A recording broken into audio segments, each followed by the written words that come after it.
A well-established healthcare system in any country must have a well-established pre-hospital system. We all know that emergencies normally happen out of the hospital. It can be at your home, it can be on the road, it can be anywhere, or at your workplace. Emergencies don't happen in the hospital. The big question is, when that emergency has happened to you, how long will it take for you to meet that doctor? The most vulnerable time for a trauma patient is between that incident and the time they meet this doctor. Most studies by the World Health Organization and other agencies has revealed that most of the cause of death and disability in the road accident and other incident is not that because of poor healthcare system, but the leading cause is because of the delay this person, after that incident has happened, to the time this person meets the doctor. The government has not come up with a well-established plan on how this sector can operate. Yet, it plays a very critical role.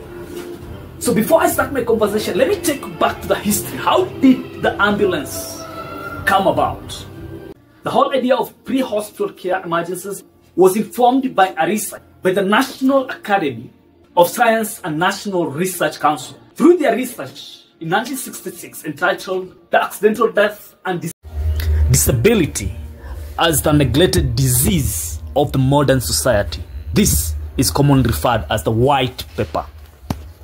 Statistics from this reveal that the number of people who died from road accident and related and other accidents in the country, when you compare that number with those number of soldiers who died in a combat, they realize that the number of these people who died due to accident, the number is more than higher comparing that who are dying in the military. And this shifted the focus.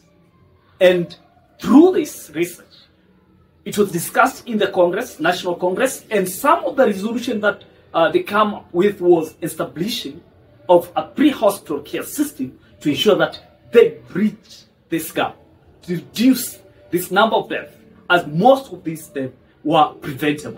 Back to our country, most of the studies in Kenya also back up the fact that most of the death happens because of delayed response. A study by Makueni County revealed that 28% of the people will lose them through road traffic accident. This being number 9 leading cause of death in that county. Another study by the Nairobi County government revealed that most of the first responders in case of an emergency are the public. They account for 79%. One thing is, most of these first responders or these public, they are not trained, even with the basic skills like first aid skills. Which again, this poses a great risk of mishandling or worsening of the injuries sustained. Apart from the road traffic accident, another issue that we have is the issue of the time-sensitive emergencies. Talk about cardiac emergencies, talk about emergency deliveries, especially when we have complications of pregnancy and stroke, among other causes. That time is an issue. A delay in response can have great consequences to these patients. This has been a great concern to the country. The fourth president of Kenya, that is President Uhuru Muigai Kenyatta, recognized this, and in his speech, this is what he said.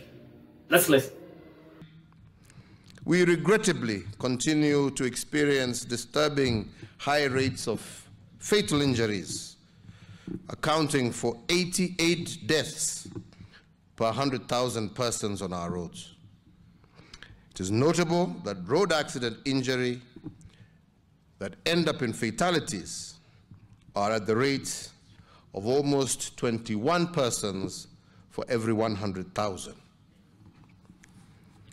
As a caring government, we have rolled out a number of interventions that focus on addressing the effects of road accidents as well as other emergency disasters, particularly in terms of direct impact on human health and safety. Focus should be in the management of ambulance fleets and strengthening resilience in emergency and disaster preparedness, mitigation and response, and in training personnel with the requisite rescue skills. And in this respect, I want you to know that the service you provide with compassion have been considered and embraced in Kenya's first ever policy on emergency medical care. This policy is supposed to guide pre-hospital and emergency responses in order to ensure the provision of the very highest standards of emergency health care. That was the former president, Uhuru Muigai Kenyatta. And from that, a committee was selected. They worked on this policy. After some few months, this policy was launched. And let's have a look at it. Emergency care infrastructures permanently established, not only for the pandemics, but also to be used by Kenyans every day. This was a good news for the EMS industry, and more to all Kenyans at large. It was creating the hope that now we're in the right path. But after this, a new government was formed, and this is not a priority, because you can see that the process is delaying. It is not moved as it used to move before the change of the government. The pre-hospital care cadre has different levels of training. I'll start with the lowest level. The lowest level is the EMR, what we used to call as the first responder. From the EMR, the next cadre is the emergency medical technician. Then from there, the next level is the advanced emergency medical technician. Or the highest level is the paramedic. All trained different. Example, the paramedic, this person has a deep understanding when it comes to management of a patient, and the scope allows him to almost utilize all the emergency drugs. All these four cadres, they don't work alone in the field.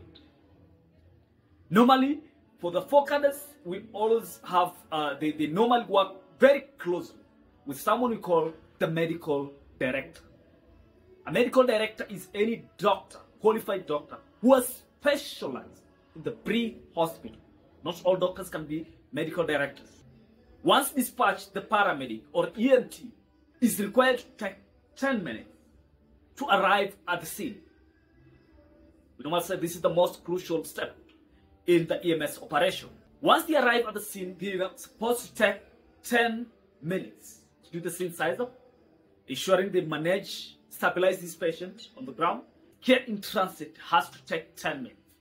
That as they're moving, this paramedic or this EMT is giving care, and he'll be communicating with the receiving facilities and informing them what is the progress of the patient.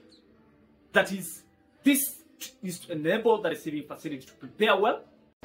You can see how important this sector plays to the society. The current situation we have in Kenya is, by now we don't have a governing body that is regulating the industry. Their scope is not well defined, despite the important role that they play in the society. Today, as I'm speaking, there are so many agencies, but one of the big problems is most of these agencies are private.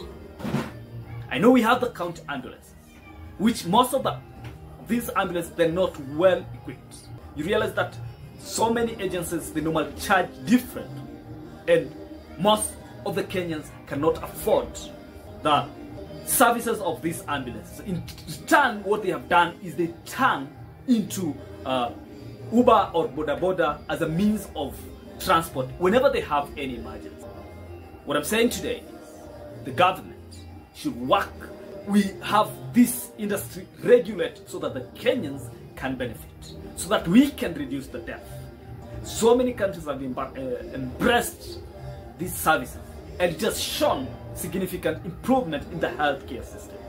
Thank you very much. This is EMS-AFRICA, and my name is Patrick Toya, and it's my hope that you enjoyed watching this video. Share your opinion so that now we see how better we can improve our health sector.